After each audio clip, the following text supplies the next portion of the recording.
அல்லாவே சொல்றான் நான் எல்லாத்தையும் மன்னிப்பேன்னு அல்லாஹ் சொல்லிட்டு சொல்றான். இவனை மன்னிக்க மாட்டேன். அவன் 5 வேளை தொழுதாலும் சரி, அவன் வந்துட்டு என்னது நோன்பு இருந்தாலும் சரி, டெய்லி நோன்பு இருந்தாலும் சரி, என்ன பெரிய நன்மையான காரியங்கள் செஞ்சாலும் என்ன பண்ணுது,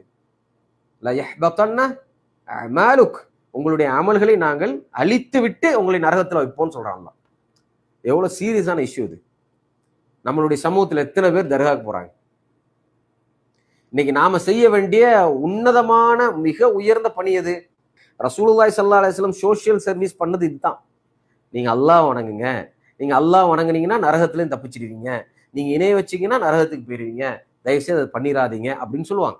ரசூலுல்லாஹி ஸல்லல்லாஹு அலைஹி வஸல்லம் வந்து அழகான முறையில் தஅவா செய்வாங்க. இதுதான் சோஷியல் சர்வீஸ், இதுதான் சமூக சேவை. இதை விட்டுட்டு நம்ம மற்ற இதெல்லாம் செய்யறோம்னு வச்சுங்களேன், அதுல பிரயோஜனம் இல்லை.